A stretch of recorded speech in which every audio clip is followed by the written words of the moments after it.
dia, senhores, bom dia, senhoras. Fazer um vídeo com um resumo sobre o Egito e breve, porque o Egito é muito extenso. Aliás, não existe uma ciência para tratar do Egito, né? Egiptologia. Imaginem uma etnia, um país, uma sociedade, um grupo que tem uma ciência para tratar das suas coisas, né? Vamos rapidamente, só para relembrar algumas coisas, você que já estudou o Egito, e usa agora esse vídeo como um resumo, né?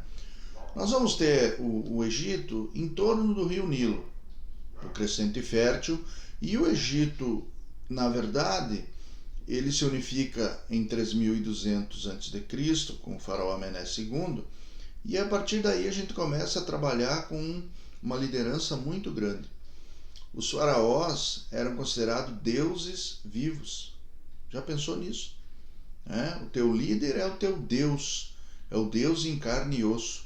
O poder do faraó é inigualável na história da humanidade.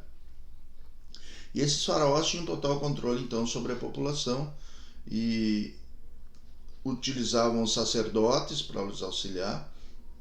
Então, numa escala social, o faraó e a sua família estão no topo, e depois a gente tem os sacerdotes, que são quem organiza todo esse rito social e político.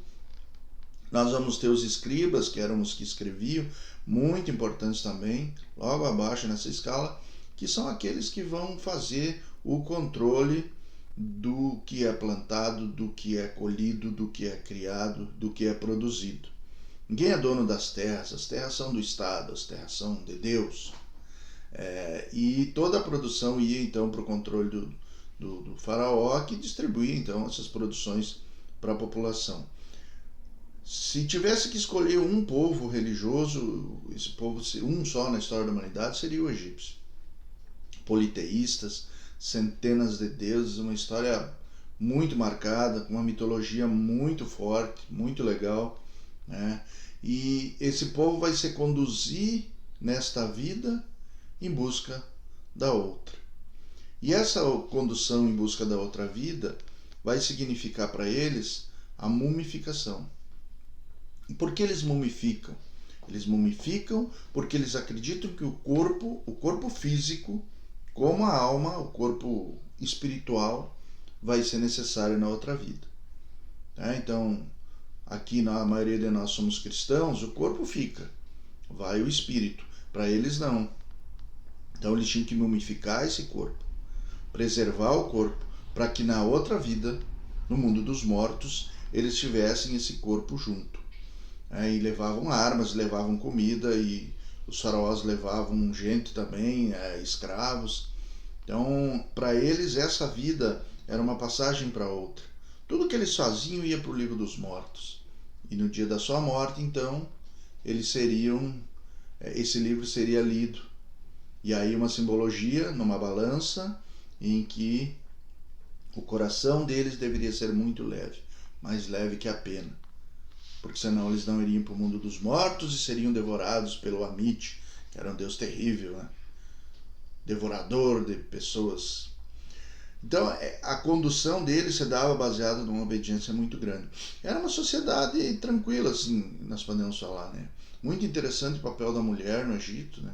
A mulher tinha essa participação importante, ela podia até conduzir famílias, por vezes, quando viúva, né? Então, aquilo que a gente tem em sociedades antigas e mais tarde até na Idade Média, que a mulher ocupa uma posição muito subalterna, no Egito nós não vamos encontrar muito isso, né? Uma outra coisa que nos intriga muito, além das múmias, são as pirâmides. O que eram as pirâmides? Túmulos. Túmulos. Ah, professor, mas Quéops tem não sei quantos metros e tal. Não. Túmulo. E quanto maior a pirâmide, maior o poder político de quem a construiu, no caso, o faraó Quéops. A imensa maioria dos faraós não são enterrados em pirâmides, nem são muitas, né? Até pela dificuldade em construir. Mas são as obras arquitetônicas mais importantes da história da humanidade. Tanto que estão ainda hoje aí preservadas para que as pessoas possam visitar e conhecer, né? Muito interessante também sobre o Egito é que o Egito ele foi um povo isolado. Ao contrário da Mesopotâmia, que vários povos de culturas um pouco diferentes até conviviam juntos, o Egito estava isolado, mar Mediterrâneo, deserto do Saara, Mar Vermelho. Isso isolou ele desses outros povos. Então eles conseguiram desenvolver uma cultura única, né? nesse modelo egípcio de Estado, de política, de economia, de sociedade. O rio era o centro de tudo, né? O rio Nilo, as cheias do rio eram regulares, gente, todo ano na mesma época. Isso proporcionava a eles uma agricultura e uma pecuária muito boa, porque o rio enchia e depois ele baixava. Quando o rio baixava, ficava aquela terra produtiva, um material orgânico muito rico, então eles plantavam ali em cima os produtos, principalmente o trigo, mas eles plantavam ali os produtos alimentícios e a pastagem então que nascia ali, os animais de criação consumiam. Valeu, pessoal!